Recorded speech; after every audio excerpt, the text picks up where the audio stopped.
বাইবেলের প্রতি, ঈশ্বরের বাক্যের প্রতি আপনার বিশ্বাস আরও বেড়ে যাবে। দেখুন, এটা হলো ইউফ্রেটিস নদীর ছবি। 2020 সালে ইউফ্রেটিস নদী দেখতে এমনটাই ছিল, জলের লেভেল ছিল অনেকটাই ওপরে। এখন দেখুন 2024 সালে সেই একই ইউফ্রেটিস নদীর ছবি। বিফোর এবং আফটার এই কম্প্যারিজনে আমরা পরিষ্কার দেখতে পাচ্ছি এই নদী আগের তুলনায় কতটা আলাদা দেখাচ্ছে। কিন্তু এসব আমি আপনাদের কেন দেখাচ্ছি? কারণ বাইবেলে আমরা এই নদীর সম্পর্কে ভবিষ্যৎবাণী দেখতে পাই। दोस्तों ये है यूफ्रेटिस रिवर। এও কি সম্ভব যে 1000 বছর আগে একথা বলা হয়েছিল বাইবেলে? ইউফ্রেটিস বা ফোরাত নদী। The mighty Euphrates River. বাইবেলে যা বলা হয়েছিল আজকের দিনে দাঁড়িয়ে অক্ষরে অক্ষরে তা মিলে গেল। ইউফ্রেটিস নদী ফরাত নদী নামেও পরিচিত। নদীটি 1730 মাইল দীর্ঘ। এটি তুরস্কে উৎপত্তি লাভ করে সিরিয়া ও ইরাকের ভেতর দিয়ে প্রবাহিত হয়েছে। বন্ধুরা, আজ থেকে 2000 বছর আগে বাইবেলে একটি ভবিষ্যৎবাণী করা হয়েছিল। শেষের দিন আসার আগেই পৃথিবীর ওপর নেমে আসবে 7টি ঐশ্য আঘাত, আর তারই এক চিহ্নস্বরূপ ইউফ্রেটিস নদীর সমস্ত জল শুকিয়ে যাবে। প্রত্যাদেশ গ্রন্থ বা প্রকাশিত বাক্য 16 অধ্যায় 12 পদে লেখা আছে, এবার ষষ্ঠ স্বর্গদূত তার পাত্রে যা ছিল তা ইউফ্রেটিস মহানদীর ওপর ঢেলে দিলেন। মহানদীর সমস্ত জল তখন শুকিয়ে গেল। যখন ঈশ্বর প্রথম মানুষ আদম ও হবাকে সৃষ্টি করেছিলেন, তখন তিনি তাদের এদেন উদ্যানে রেখেছিলেন। আর ঈশ্বর সেই এদেন উদ্যানের মাটি ভিজিয়ে রাখার জন্য একটি মহানদী তৈরি করেছিলেন, যে নদীটি 4টি ধারায় বিভক্ত হয়ে প্রবাহিত হচ্ছিল। তার মধ্যেই একটি ধারা হলো ইউফ্রেটিস নদী। আদি পুস্তক 2 অধ্যায়ে আমরা এই বিষয় দেখতে পাই। লেখা আছে, একটি নদী এদেন থেকে উৎসারিত হয়ে উদ্যানের মাটি ভিজিয়ে রাখছিল, আর সেখান থেকে 4টি ধারায় বিভক্ত হয়ে প্রবাহিত হচ্ছিল। প্রথম ধারাটির নাম পিশন নদী। এটি ঘুরে ঘুরে গোটা হাভিলা দেশটির মধ্যে দিয়ে বয়ে চলেছে, যেখানে সোনা পাওয়া যায়। ওখানকার সোনা খাঁটি সোনা, তাছাড়া গুল আর বৈদুর্যমণিও ওখানে পাওয়া যায়। দ্বিতীয় নদীটির নাম গিহন। এটি ঘুরে ঘুরে গোটা কুশ দেশের মধ্যে দিয়ে বয়ে চলেছে। তৃতীয় নদীটির নাম টাইগ্রিস। এটি বয়ে চলেছে আশুরের পূব দিক দিয়ে। আর চতুর্থ নদীটি হলো ইউফ্রেটিস, যে নদীর ভবিষ্যৎবাণী সম্পর্কে আমরা এই ভিডিওতে আজ আলোচনা করছি। হ্যাঁ, এই ইউফ্রেটিস নদী হলো এদেন উদ্যান থেকে উৎসারিত প্রধান নদীর 4টি ধারার মধ্যে একটি। সায়েন্টিস্ট এবং গবেষকদের মতে জলবায়ু পরিবর্তনের কারণেই ইউফ্রেটিস নদী শুকিয়ে যাচ্ছে। তারা বলেন, উত্তর পূর্ব সিরিয়ার তাপমাত্রা 100 বছর আগের তুলনায় 1 ডিগ্রি সেলসিয়াস বেড়েছে এবং গড় বৃষ্টিপাত প্রতি শতকে প্রতি মাসে 18 মিলিমিটার কমেছে। ইরাকের জল সম্পদ মন্ত্রণালয় সতর্ক করেছে 2040 সালের মধ্যে ইউফ্রেটিস নদী সম্পূর্ণভাবে শুকিয়ে যাবে। যাই হোক, বাইবেল যখন বলে যে এটা ঘটবে, তখন সেটা ঘটবেই। না কোনো মানুষ বা প্রকৃতি সেটা আটকাতে পারে না।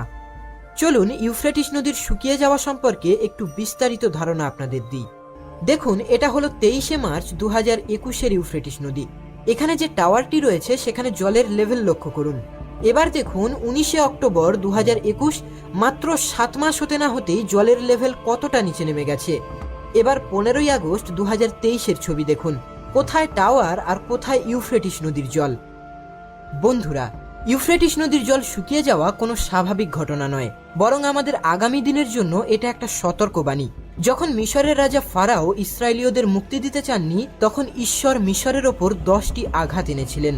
মিশরীয়রা বুঝতে পেরেছিল প্রভু ঈশ্বরের ক্ষমতা। ঈশ্বর তাঁর আপন মহিমা প্রকাশ করেছিলেন। বাইবেল বলে, যিনি আমাদের ভালোবেসেছেন, আপন রক্তমূল্যে যিনি আমাদের সমস্ত পাপ থেকে মুক্ত করেছেন, কীর্তিত হোক তাঁর মহিমা ও পরাক্রম কালে কালান্তরে, আহা তাই হোক। জেনে রাখো, মেঘে পরিবৃত হয়েই আসছেন তিনি। তাকে দেখতে পাবে প্রতিটি চোখ, দেখতে পাবে তারাও যারা তাকে বিদ্ধ করেছে। তাঁরই শোকে এবার বিলাপ করবে পৃথিবীর সমস্ত জাতির মানুষ। হ্যাঁ, তাই ঘটবে। বন্ধুরা, যারা তাকে বিদ্ধ করেছে, অর্থাৎ সেই ইসরায়েলীয়রা যাদের মধ্যে অনেকেই যিশুকে এখনো গ্রহণ করেননি, শুধু তারা নয়, পৃথিবীর সমস্ত মানুষ, প্রতিটি চোখ দেখতে পাবে আমাদের প্রভুর দ্বিতীয় আগমন। হ্যাঁ, তিনি অবশ্যই আসবেন। সেই জন্যই তো তিনি আমাদের মাঝে ঘটিয়ে থাকেন এই সব অলৌকিক নিদর্শন, পূর্ণ করে থাকেন তার আপন বাণী, যেন আমরা তার সেই বাণীর প্রতি আরো বিশ্বস্ত হয়ে থাকতে পারি। আমি আলফা, আমি ওমেগা, এ কথা বলছেন স্বয়ং প্রভু ঈশ্বর, যিনি আছেন, যিনি ছিলেন, যিনি আসছেন, সেই সর্বশক্তিমান যিনি।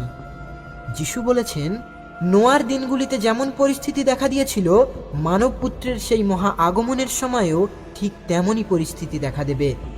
আদিপুস্তক 6 অধ্যায় 5 থেকে 6 পদ বলে, এক সময় ঈশ্বর দেখলেন পৃথিবীতে মানুষ কি নষ্টামি না করে বেড়াচ্ছে। মানুষের মনটা সারাদিন শুধু নষ্টামি করার মতলবই আঁটছে। তাই পৃথিবীতে তিনি যে মানুষকে সৃষ্টি করেছেন তার জন্য তার দুঃখ হলো, অন্তরে তিনি ক্ষুব্ধ হলেন। এরপর আমরা দেখতে পাই তিনি মহাপ্লাবন ঘটিয়ে পৃথিবীর বুক থেকে মুছে ফেলেছিলেন সমস্ত মানুষকে, আর তার সাথে সমস্ত পশু পাখি ও সরীসৃপকেও। কিন্তু একমাত্র নোয়া, তার পরিবার ও তার জাহাজে থাকা সমস্ত প্রাণী ঈশ্বরের অনুগ্রহে রক্ষা পেয়েছিল। টার্কি, সিরিয়া, ইরাকের মধ্যে দিয়ে প্রবাহিত ইউফ্রেটিস নদী আজ শুকিয়ে গেছে, আর এর ফলে বহু মানুষ আজ প্রভাবিত। কারণ ইতিহাস ঘাটলে আমরা দেখতে পাই যে কোনো সভ্যতা গড়ে ওঠার পিছনে নদীর ভূমিকা অপরিহার্য। ইতিহাসে আমরা দেখতে পাই ব্যাবিলন সভ্যতা, মেসোপটেমিয়া সভ্যতা এই নদীকেই কেন্দ্র করে গড়ে উঠেছিল। কিন্তু শেষ পর্যন্ত তো সেটাই হবে যা বাইবেলে বলা হয়েছে। বাইবেলে যখন বলা হয়েছে ইউফ্রেটিস নদী শুকিয়ে যাবে, তখন তা অবশ্যই শুকিয়ে যাবে। আজ এই নদীর অবস্থা ঠিক এই রকম, যেমনটা আপনি স্ক্রিনে দেখতে পাচ্ছেন।